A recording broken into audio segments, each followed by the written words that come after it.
Hello guys! Hello Scorpio! Welcome dito sa aking channel, Scorpio. Alamin natin kung anong messages, vibration, gabay energy para sa lahat ng Scorpio. Ito ay general reading. Tingnan natin kung anong message para sa iyo, Scorpio. Okay, first card is support. Second card is adult, children. And then, seeking and finding. Okay, Scorpio. Nako. Wow! Okay, so, kung makikita mo dito, yung first three cards na to, ito yung focus mo. Nakikita ko sa'yo dito na you're seeking or naghahanap ka. Seeking and finding, di ba? Naghahanap ka ng suporta. If you're child, naghahanap ka ng adult support or parental support or emotional support from your loved ones. Nakikita ko rin sa'yo dito na posibleng mahahanap mo to. So, if you're looking for support, emotional support, financial support, or anumang klaseng suporta na hinahanap mo, sinasabi sa'yo dito ng baraha na posibleng mahanap mo yan. Okay? So, wag kang masyadong ma-stress dyan sa paghahanap na yan kasi mahanap mo yan sa tamang oras. Okay? And if ever hindi mo mahanap yan, mag-pray ka na sana Lord ibigay sa'yo yung tamang tao na pwede kang suportahan. Kasi parang nakikita ko may kailangan kang pagdesisyonan pero hindi mo magawa-gawa kasi walang sumusuporta sa'yo or walang gumagabay sa'yo. So, guidance ang nakikita ko na kailangan mo. Okay, Scorpio. First card natin is Two of Pentacles. Nakikita ko sir dito, Scorpio, na siguro meron kang trabaho or meron kang business or yung kumbaga sa paghahanap ng trabaho, hindi yun problema para sa'yo kasi isa ka sa pinakamasipag, pinakamadiscarding individual dito sa mundong ibabaw. So, kahit mawalan ka ng trabaho, may eagerness ka na maghanap ng ibang trabaho. Hindi ka rin mapili sa trabaho. Ano yung available, yun yung ginagawa mo.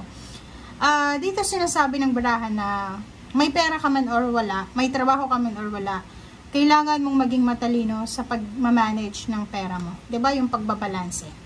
So, dito sinasabi sa Two of Pentacles na kailangan mong umiwas sa tukso ng gambling, tukso ng pag-online shopping, tukso ng sobrang gastos. Kasi useless yung pagtatrabaho mo, useless yung ginagawa mo kasi, 'di ba? Parang walang purpose.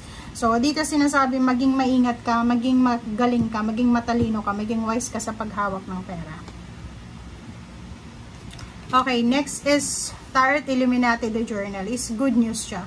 So, nakikita ko sa'yo dito na isang good news ang posibleng magdadala sa'yo. I mean, isang balita ang posibleng good news siya ang darating sa'yo na, like for example, meron kang minamanifest. For example, gusto mong mang-ibang bansa. Parang gano'n. Minamanifest mo na sana mang-ibang bansa ka or makatanggap ka ng offer sa ibang bansa.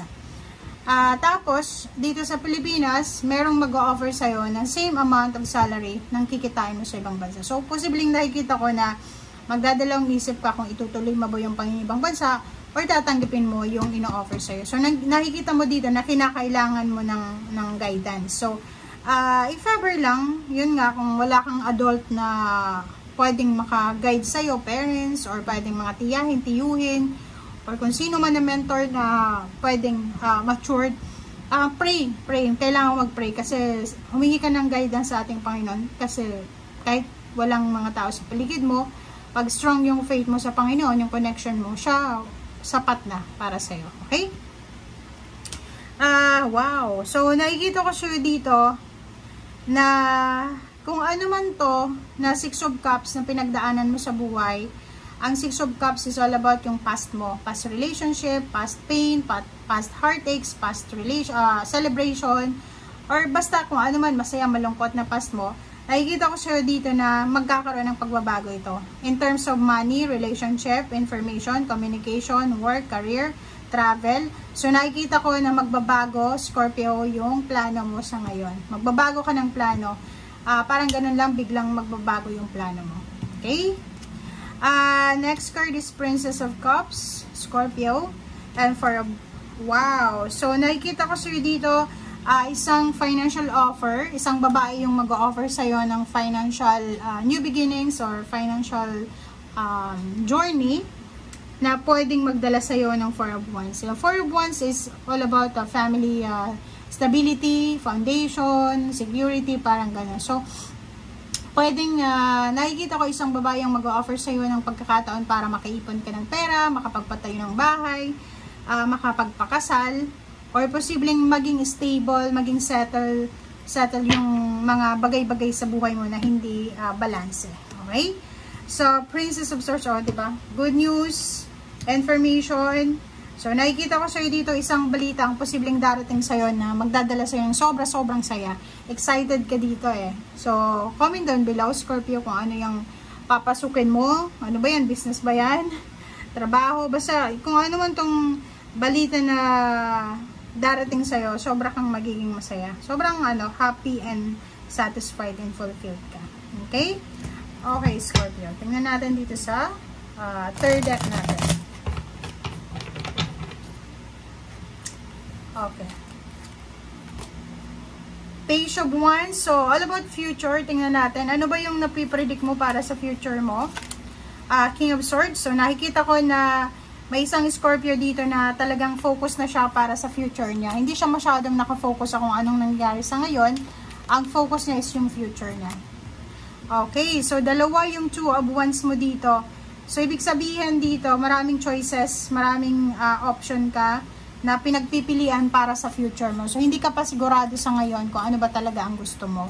Paki-comment sa comment section doon sa mga, talagang ganon. So, nakikita ko sure dito, Scorpio, na kung ano man tong pinaplano mo talaga sa future, ay posibleng magbabago siya. Like, halimbawa, last year, napaplano ka ng ganito, ganyan, tapos biglang magbabago kasi, nagbago na yung isip mo or yung mga offer na nakikita mo hindi na siya realistic, or parang nakikita ko na biglang switch back yung energy mo, or parang nakikita ko siya dito na marami kang magiging rason kung bakit biglang magbabago yung mindset mo, or biglang magbabago yung mga kung ano man yan na gusto mo. Okay?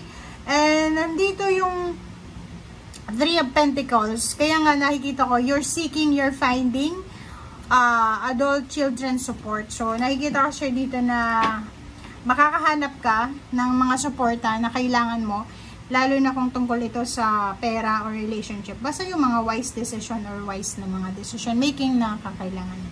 Okay? And, nakikita ko sa'yo dito na since you're water sign, kalmado ka naman, but paminsan-minsan, bigla kang nagdedesisyon ng parang mabilis. Yun lang yung kailangan mong iwasan. Yung mabilis kang magdesisyon kasi pwede kang magsisi. Okay? So, thank you guys for watching. Bye!